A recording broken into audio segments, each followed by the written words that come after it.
Word tonight that state lawmakers will likely have a big surplus to spend for a second year in a row.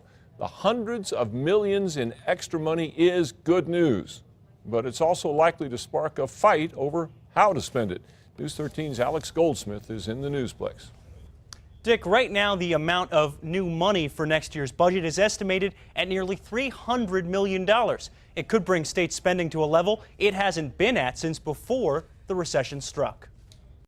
State Finance Secretary Tom Clifford says it's been a long road to recovery for the state economy. In 2008, Governor Bill Richardson signed a $6 billion budget into law. The state hasn't spent that much since. That's a long time. I mean, you might almost call it a lost half decade. Now the state's on track to have around $6.2 billion to spend next year, $300 million more than last year. Clifford credits a strong oil and gas industry and a jobs market trending in the right direction.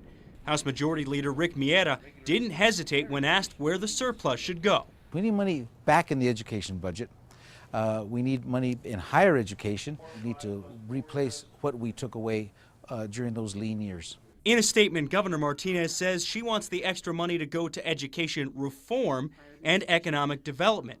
Clifford says whatever they do, lawmakers need to be cautious. Federal cuts this spring forced the state to spend some of its cash reserves to repair the damage, and the administration wants to replenish that. We've got to be careful about how we manage our budget, but we're actually in pretty good shape, all things considered.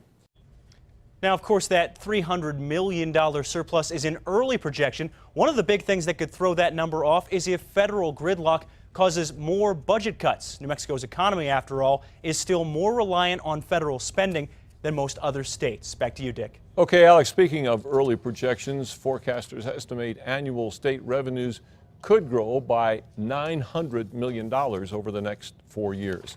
Albuquerque police have released surveillance video